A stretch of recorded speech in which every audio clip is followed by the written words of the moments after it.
ಹಾಸಿಗೆ ಮೇಲೆ ಬಿಸಾಡಿದ ಒಡವೆಗಳನ್ನು ದಿಟ್ಟಿಸುತ್ತಿದ್ದವಳು. ಅಕ್ಷುಗೆ ನಾನು ಒಡವೆ ಅಡವಿಟ್ಟಿದ್ದು ಹೇಗೆ ತಿಳಿಯಿತು? ನನ್ನನ್ನು ಹಿಂಬಾಲಿಸುತ್ತಿರುವರೆ? ಯೋಚಿಸುತ್ತಿದ್ದಳು. ಕಾಲಿಂಗ್ ಬೆಲ್ ಆದ ಶಬ್ದಕ್ಕೆ ಹೊರಗೆ ಹೋಗಿ ನೋಡುತ್ತಾಳೆ. ಯಶ್, ನೀನು ಎಂದವಳ ಕೈ ಹಿಡಿದುಕೊಂಡು ಆತುರದಿಂದ ಹೋಗುತ್ತಿದ್ದವನಿಂದ ಬಿರುಸಾಗಿ ತನ್ನ ಕೈ ಬಿಡಿಸಿಕೊಂಡಳು. ಯಶ್, ಏನಾಯ್ತು? ಯಾಕೀಗೆ ನನ್ನನ್ನು ಇಷ್ಟು ಅರ್ಜೆಂಟಲ್ಲಿ ಎಳೆದುಕೊಂಡು ಹೋಗುತ್ತಿದ್ದೀಯಾ? ಪ್ರಶ್ನೆ ಮಾಡಿದಳು. ಸ್ವಾತಿ, ಆ ಡಾಕ್ಟರ್ ಸಿಕ್ಕಿದ್ದಾನೆ ಎಂದವನ ಮಾತಿಗೆ ಖುಷಿಗೊಂಡವಳು. ನಿಜವಾಗ್ಲೂ ಎಂದರೆ? ಹೌದು, ಬೇಗ ಬಾ. ಅವ ಬೆಂಗಳೂರಿನವನಲ್ಲ.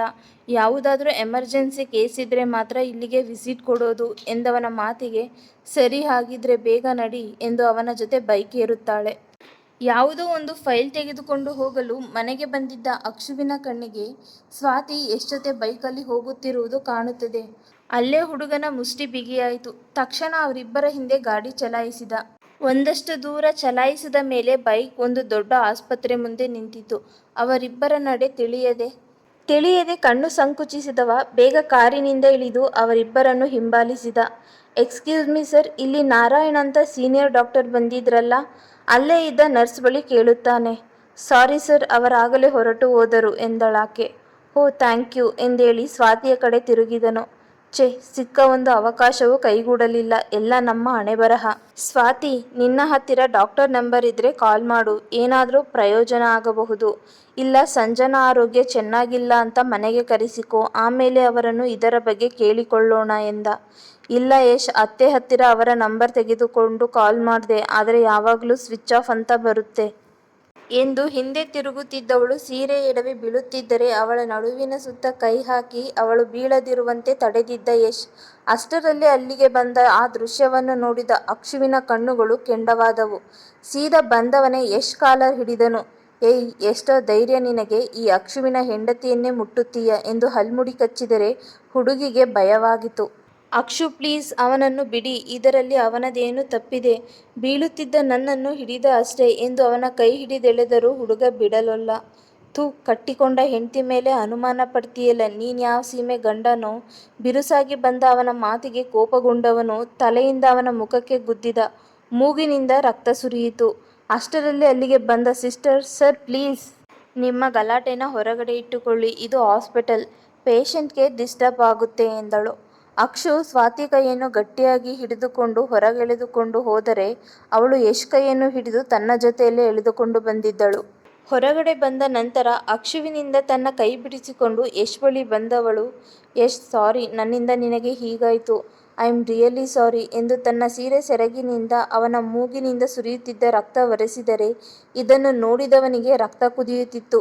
ಕೋಪದಿಂದ ಕಾರಿನ ಹಿಂಬದಿ ಗ್ಲಾಸನ್ನು ಪುಡಿ ಪುಡಿ ಮಾಡಿದವನ ಕೈ ಪೂರ್ತಿ ರಕ್ತಮಯವಾಯಿತು. ಬೆಚ್ಚಿ ಹಿಂದೆ ತಿರುಗಿ ನೋಡಿದವಳನ್ನು ಹಿಂದು ಮುಂದು ನೋಡದೆ ತನ್ನ ಭುಜದ ಮೇಲೆ ಹಾಕಿಕೊಂಡವನು ಅವಳ ಪ್ರತಿರೋಧದ ನಡುವೆಯೂ ಸೀದಾ ಕಾರಿನೊಳಗೆ ನುಗ್ಗಿ ಕಾರು ಚಲಾಯಿಸುತ್ತಾನೆ. ಕಾರಿನ ವೇಗಕ್ಕೆ ಭಯಬಿದ್ದವಳು, ಅಕ್ಷು ಪ್ಲೀಸ್ ನಿಧಾನವಾಗಿ ಡ್ರೈವ್ ಮಾಡಿ, ನನಗೆ ಭಯವಾಗುತ್ತಿದೆ ಎಂದರೆ ಅವ ಕಾರಿನ ವೇಗವನ್ನು ಇನ್ನೂ ಹೆಚ್ಚು ಮಾಡುತ್ತಾನೆ. ಅಕ್ಷು ಪ್ಲೀಸ್ ಗೋಗರೆದಳು. ಆದರೆ ಅದಕ್ಕೆ ಕಿವಿಗೊಡದವ ಮತ್ತೆ ಇನ್ನಷ್ಟು ವೇಗ ಹೆಚ್ಚಿಸುತ್ತಾನೆ. ಕಣ್ಣನ್ನು ಭದ್ರವಾಗಿ ಮುಚ್ಚಿ ಸೀಟಿಗೆ ಹೊರಗಿದವಳು. ಮನೆಯ ಬಳಿ ಕಾರ್ ನಿಲ್ಲುವವರೆಗೂ ಕಣ್ತೆರೆಯಲಿಲ್ಲ ಹುಡುಗಿ. ಮುದುರಿ ಕುಳಿತಿದ್ದವಳ ತೋಳು ಹಿಡಿದು ರೂಮಿನ ಒಳಗೆ ಎಳೆದುಕೊಂಡು ಹೋದವ ಹಾಸಿಗೆ ಮೇಲೆ ಉರುಳಿಸಿದ್ದ. ನಡುಗುವ ಧ್ವನಿಯಲ್ಲಿ ಅಕ್ಷು ಎಂದವಳ ಬಳಿ ಬಂದು ಅವಳ ಕೊರಳಲ್ಲಿದ್ದ ತಾಳಿಯನ್ನು ಮುಷ್ಟಿಯಲ್ಲಿ ಹಿಡಿದವ. ಈ ತಾಳಿಯನ್ನು ಅವ ಕಟ್ಟಿದನಾ ಅಥವಾ ನಾ ಕಟ್ಟಿದನಾ? ನನ್ನ ಹೆಂಡ್ತಿ ಬೇರೆ ಹುಡುಗನ ಜೊತೆ ಸಲುಗೆಯಿಂದ ಓಡಾಡುತ್ತಿದ್ದರೆ ಪ್ರಶ್ನೆ ಮಾಡದೆ ಸುಮ್ಮನಿರು ಅಂತೀಯ?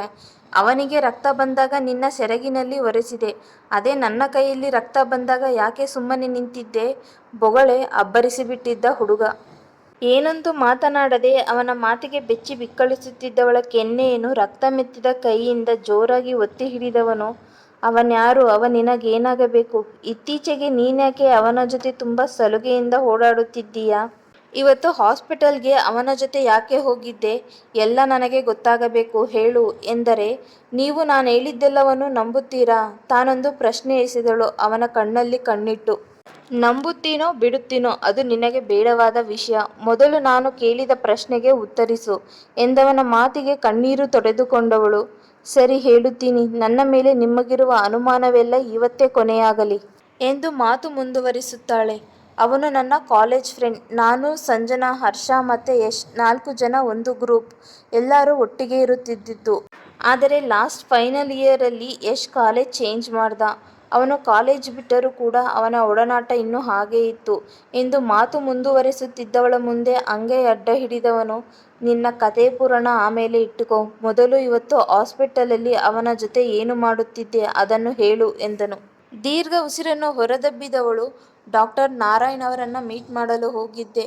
ವಾಟ್? ಕಿರಿಚಿಬಿಟ್ಟಿದ್ದ. ಅವರು ಸಂಜನಾನ ಟ್ರೀಟ್ ಮಾಡುತ್ತಿರೋ ಡಾಕ್ಟರ್, ನೀನ್ಯಾಕೆ ಅವರನ್ನ ಮೀಟ್ ಮಾಡಲು ಹೋಗಿದ್ದೆ? ಹಲ್ಲು ಕಚ್ಚಿ ನುಡಿದವನ ಮಾತಿಗೆ, ಏಕೆಂದರೆ ನನಗೆ ಅವರ ಮೇಲೆ ಅನುಮಾನವಿದೆ. ಅವತ್ತು ಸಂಜನಾ ಚೆಕಪ್ಗೆ ಅಂತ ಡಾಕ್ಟರ್ ಬರ್ತಾರೆ ಅಂತ ಅಮ್ಮ ಕಾಲ್ ಮಾಡಿ ಹೇಳಿದ್ರು. ಆ ಮಾತನ್ನೇ ಊಟ ತಿನ್ನಿಸಬೇಕಾದರೆ ಸಂಜುಗೆ ಹೇಳಿದೆ. ಆಗ ಸಂಜು ಎಷ್ಟು ಖುಷಿ ಪಟ್ಟಳು ಗೊತ್ತಾ? ಎಲ್ಲರೂ ಡಾಕ್ಟರ್ ಇಂಜೆಕ್ಷನ್ ಅಂದ್ರೆ ಮಾರುದೂರ ಓಡಿದರೆ ಇವಳು ಖುಷಿ ಪಡುತ್ತಾಳೆ. ಕಾರಣ ಗೊತ್ತಿಲ್ಲ. ಮತ್ತೆ ಅವತ್ತು ಡಾಕ್ಟರ್ ಬಂದು ಅವಳ ಹೆಲ್ತ್ ಚೆಕ್ ಮಾಡಿ ಅವಳಿಗೆ ಇಂಜೆಕ್ಷನ್ ಕೊಡಬೇಕು. ನೀವೆಲ್ಲರೂ ಹೊರಗೆ ಹೋಗಿ ಎಂದಾಗ ನೀವು ಹೊರ ಬಂದ್ರಿ. ಆದ್ರೆ ಬಾಲ್ಕನಿ ಡೋರ್ ಕ್ಲೋಸ್ ಮಾಡಲು ಅಂತ ಹೋಗಿದ್ದ ನಾನು ಬರುವುದು ತಡವಾಯಿತು. ಆಗ ಡಾಕ್ಟರ್ ಯಾರದೋ ಜೊತೆಯಲ್ಲಿ ಇವಳ ಹೆಲ್ತ್ ರಿಕವರ್ ಆಗುತ್ತಿದೆ, ಓವರ್ ಡೋಸ್ ಕೊಡಬೇಕು ಎನ್ನುತ್ತಿರುವ ಮಾತು ಕಿವಿಗೆ ಬಿತ್ತು. ತಕ್ಷಣ ಬಾಗಿಲ ಕಿಂಡಿಯಲ್ಲಿ ಕಣ್ಣಾಯಿಸಿದೆ. ಸರಿ ಎಂದು ಕಾಲ್ ಕಟ್ ಮಾಡಿದವರು ಸುತ್ತಮುತ್ತ ಕಣ್ಣಾಯಿಸಿ ತಮ್ಮ ಜೇಬಿನಿಂದ ಯಾವುದೋ ಒಂದು ಇಂಜೆಕ್ಷನ್ ತೆಗೆದು ಸಂಜುಗೆ ಇಂಜೆಕ್ಟ್ ಮಾಡಿದ್ರು. ಅಷ್ಟರಲ್ಲಿ ನಾನು ಹೊರಗಿದ್ದ ಬಾಗಿಲು ಮುಂದೆ ಹೋದ ಕಾರಣ ಶಬ್ದ ಹೊರಹೊಮ್ಮಿತು. ತಕ್ಷಣ ಡಾಕ್ಟರ್ ನಾನಿದ್ದಲ್ಲಿಗೆ ಬಂದ್ರು. ನನ್ನನ್ನು ನೋಡಿ ಅವರ ಮುಖದಲ್ಲಾದ ಗಾಬರಿ ಗಮನಿಸಿದೆ. ಆಮೇಲೆ ಏನು ತಿಳಿಯದವಳಂತೆ, ಅದು ಬಾಲ್ಕನಿ ಡೋರ್ ಕ್ಲೋಸ್ ಮಾಡಲು ಬಂದಿದ್ದೆ, ಸಾರಿ ಎಂದು ತಕ್ಷಣ ಹೊರಗೋಡಿ ಬಂದೆ.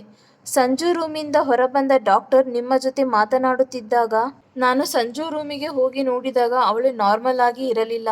ಮತ್ತೇರಿಸಿದವರಂತೆ ಆಡುತ್ತಿದ್ದಳು. ಸೀದಾ ಹೋಗಿ ಡಸ್ಟ್ಬಿನ್ ಚೆಕ್ ಮಾಡಿದೆ. ಸಂಜುಗೆ ಇಂಜೆಕ್ಟ್ ಮಾಡಿರೋ ಸಿರಿಂಜ್ನ ಮತ್ತೆ ಅದರ ಮೆಡಿಸನ್ ಬಾಟಲ್ ಸಿಗುತ್ತಾ ಅಂತ. ಆದರೆ ಡಸ್ಟ್ಬಿನ್ ಖಾಲಿ. ಆದ್ರೆ ಆ ಸಿರಿಂಜ್ ಮತ್ತೆ ಮೆಡಿಸನ್ ಬಾಟಲ್ ಕೂಡ ಆ ಡಾಕ್ಟರ್ ತೆಗೆದುಕೊಂಡು ಹೋಗಿದ್ದಾರೆ. ಕಾರಣ? ಕಾಫಿ ಕೊಡಲು ಹೋಗಿದ್ದಾಗಲೂ ಅಷ್ಟೇ ಯಾರದೋ ಜೊತೆಯಲ್ಲಿ ನೀವೇಳಿದ ಕೆಲಸ ಆಗಿದೆ, ಈ ಸಲ ಬೆಸ್ಟ್ ರಿಸಲ್ಟ್ ಸಿಗುತ್ತೆ ಎಂದೇಳುತ್ತಿದ್ದರು. ನಾನವರ ಜೊತೆಯಲ್ಲಿ ಮಾತನಾಡಲು ಹೋದಾಗೆಲ್ಲ ಏನೊಂದು ಹೇಳಿ ತಲೆಮರೆಸಿಕೊಳ್ಳುತ್ತಿದ್ದರು. ಅದಕ್ಕೆ ಅವರ ಪತ್ತೇದಾರಿಕೆಗೆ ಎಷ್ಟು ಹೆಲ್ಪ್ ತಗೊಂಡೆ. ಇವತ್ತು ಹಾಸ್ಪಿಟಲ್ಗೆ ಅವರು ಬಂದಿದ್ದ ವಿಷಯ ತಿಳಿದು ಇಬ್ಬರು ಅಲ್ಲಿ ಹೋದ್ವಿ ಹೊರತು ಬೇರಾವ ಕಾರಣವಿಲ್ಲ. ದೀರ್ಘವಾಗಿ ಇದಿಷ್ಟು ಹೇಳಿದವಳು ಅಕ್ಷುವಿನ ಕಡೆ ನೋಡಿದರೆ ಅವನ ಮುಖದಲ್ಲಿ ತಿಳಿನಗೆ. ಆ ನಗುವಿಗೆ ಕಾರಣ ತಿಳಿಯದೆ ಕಣ್ಣು ಸಣ್ಣ ಮಾಡಿದಳು. ಅವನು ತನ್ನ ನಗುವನ್ನು ಹಿಮ್ಮಡಿಗೊಳಿಸುತ್ತಾ, ಇದಿಷ್ಟೇನಾ ಅಥವಾ ಇನ್ನೂ ಇದೆಯಾ? ಸರಿಯಾಗಿ ಬಕ್ರಾ ಮಾಡ್ತೀಯ ಕಣೆ. ಯಾವ ಸಿನಿಮಾ ಸೀನ್ ಇದು? ಅಲ್ಲ, ನಿನ್ನ ಕಣ್ಣಿಗೆ ನಾನು 2 ಕಿವಿಯಲ್ಲೂ ಹೂ ಇಟ್ಟುಕೊಂಡಿರುವಂತೆ ಕಾಣುತ್ತೀನಾ ಎಂದನು. ಅವನ ಮಾತು ಕೇಳಿದವಳಿಗೇನೂ ಆಶ್ಚರ್ಯವಾಗಲಿಲ್ಲ. ಏಕೆಂದರೆ ಅವನ ಈ ನಡೆಯನ್ನು ಮೊದಲೇ ಊಹಿಸಿದ್ದಳು ಹುಡುಗಿ. ನಗುತ್ತಿದ್ದವನು ತಕ್ಷಣ ನಗು ನಿಲ್ಲಿಸಿ ಅವಳ ಸಮೀಪ ಬಂದವನು, ಈ ರೀತಿ ಚೀಪ್ ಗಿಮಿಕ್ ಇಟ್ಟುಕೊಂಡು ನನ್ನ ತಂಗಿಯ ಆರೋಗ್ಯದ ವಿಷಯದಲ್ಲಿ ತೊಂದರೆ ಕೊಟ್ರೆ ಅಡ್ಡಡ್ಡ ಉದ್ದುದ್ದ ಸಿಗಿದಾಕಿ ಬಿಡ್ತೀನಿ ಎಂದವನ ಮುಖದಲ್ಲಿ ಕೋಪ ತಾಂಡವವಾಡುತ್ತಿತ್ತು. ಅವನ ಅರ್ಥ ಮಾಡಿಕೊಳ್ಳುವುದೇ ದೊಡ್ಡ ತಲೆನೋವಾಗಿತ್ತು ಸ್ವಾತಿಗೆ. ಒಂದು ಸಲ ಇದ್ದ ಹಾಗೆ ಮತ್ತೊಂದು ಸಲ ಇರಲ್ಲ. ಜೊತೆಗೆ ಸತ್ಯವೇಳಿದರೂ ನಂಬುವುದಿಲ್ಲ. ಅವನನ್ನು ಅವನ ಪಾಡಿಗೆ ಬಿಟ್ಟು ಹೊರ ನಡೆದಳು. ಹಿತವಾದ ಪಿಸುಗಾಳಿಗೆ ಮೈಯೊಡ್ಡಿ ನಿಂತಿದ್ದವಳಿಗೆ ಯಶ್ನಿಂದ ಕರೆ ಬಂದಿತು. ಇವಳು ಕರೆ ಸ್ವೀಕರಿಸಿ ಹಲೋ ಎಂದೇಳುವ ಮುನ್ನವೇ, ಹೆಲೋ ಸ್ವಾತಿ, ನಿನಗೇನು ಆಗಿಲ್ಲ ತಾನೆ? ಅಕ್ಷಯ್ ನನ್ನ ಮೇಲಿನ ಕೋಪದಿಂದ ನಿನಗೇನು ಮಾಡಿಲ್ಲ ಅಲ್ವಾ? ಆತಂಕದಿಂದ ಕೇಳಿದವನಿಗೆ, ಇಲ್ಲ ಯಶ್, ಅವರು ನನಗೇನು ಮಾಡಿಲ್ಲ. ಮತ್ತೆ ಅಕ್ಷು ಅವರು ನೀನು ತಿಳಿದ ಹಾಗೆ ಕೆಟ್ಟವರಲ್ಲ. ಬೂದಿ ಮುಚ್ಚಿದ ಕೆಂಡದಂತಿರುವ ಸತ್ಯವನ್ನು ಅರಿತುಕೊಳ್ಳುವಲ್ಲಿ ಸ್ವಲ್ಪ ಎಡವುತ್ತಿದ್ದಾರೆ ಅಷ್ಟೇ ಎಂದಳು. ಸ್ವಾತಿ, ನನ್ನಿಂದಾನೇ ಅಲ್ವಾ ಇಷ್ಟೆಲ್ಲ ಸೀನ್ ಕ್ರಿಯೇಟ್ ಆಗಿದ್ದು. ಐ ಆಮ್ ಸಾರಿ ಎಂದವನ ಮಾತಿನಲ್ಲಿದ್ದ ಬೇಸರವನ್ನು ಕಂಡವಳು, ಇಲ್ಲ ಯಶ್, ಇದರಲ್ಲಿ ನಿನ್ನದೇನೂ ತಪ್ಪಿಲ್ಲ. ನಾನೇ ನಿನ್ನ ಹತ್ತಿರ ಕ್ಷಮೆ ಕೇಳಬೇಕು. ಸರಿ, ಈಗ ಅದು ಬಿಡು. ನಿನ್ನ ಮೂಗಿಗಾಗಿದ್ದ ಗಾಯ ಹೇಗಿದೆ? ನನ್ನ ಗಂಡ ನಿನಗೆ ಕೊಟ್ಟ ಮೊದಲ ಗಿಫ್ಟ್ ಎಂದರೆ ಯಪ್ಪ, ಒಳ್ಳೆ ಗೂಳಿ ಬಂದು ಗುದ್ದಿದ ಹಾಗಾಯ್ತು. ಒಂದೇ ಸಲಕ್ಕೆ ತಲೆ ದಿಮ್ಮಂದ್ಬಿಡ್ತು ಗೊತ್ತಾ? ತಲೆ ಸುತ್ತಿ ಬೀಳಲಿಲ್ಲವಷ್ಟೇ, ಪ್ಲಾಸ್ಟರ್ ಅಂಟಿಸಿಕೊಂಡು ಮೂಗು ಮುಚ್ಚಿ ತಿರುಗಾಡುವ ಪರಿಸ್ಥಿತಿ ಎಂದನು. ಮತ್ತೆ ಸಾರಿ ಕೇಳಿದವಳು, ಯಶ್, ನಮಗೆ ಸಿಕ್ಕಿದ್ದ ಒಂದು ಚಾನ್ಸ್ ಕೂಡ ನಮ್ಮ ಕೈ ಬಿಟ್ಟೋಯ್ತು. ಈಗ ಮುಂದೆ ಏನು ಮಾಡೋದು ಎಂದವಳಿಗೆ, ನಾಳೆ ನಾನು ನಿನಗೆ ಒಂದು ಅಡ್ರೆಸ್ ಸೆಂಡ್ ಮಾಡ್ತೀನಿ, ಅಲ್ಲಿಗೆ ಬಾ, ಏನಾದರೂ ಕ್ಲೂ ಸಿಗಬಹುದು ಎಂದವನ ಮಾತಿಗೆ ಒಪ್ಪಿ ಕರೆ ತುಂಡರಿಸುತ್ತಾಳೆ. ಕತೆ ಮುಂದುವರಿಯುವುದು. ದೀಪ್ತಿಗೌಡ ಬರೆದಿರುವಂಥ ಈ ಕತೆ ನಿಮ್ಗೆ ಇಷ್ಟ ಆದಲ್ಲಿ ಲೈಕ್ ಮಾಡಿ, ಶೇರ್ ಮಾಡಿ ಹಾಗೂ ನನ್ನ ಚಾನಲ್ನ ಸಬ್ಸ್ಕ್ರೈಬ್ ಮಾಡಿ. ಯಾರೆಲ್ಲ ಇನ್ನೂ ಸಬ್ಸ್ಕ್ರೈಬ್ ಮಾಡ್ದೇ ಕತೆ ಓದ್ತಾ ಇದ್ದೀರೋ ಪ್ಲೀಸ್ ಸಬ್ಸ್ಕ್ರೈಬ್ ಮಾಡ್ಕೊಂಡು ಕತೆ ಓದಿ. ಹಾಗೆ ಕತೆ ಹೇಗಿದೆ ಅಂತ ಕಮೆಂಟ್ ಮೂಲಕ ತಿಳಿಸಿ. Thank you.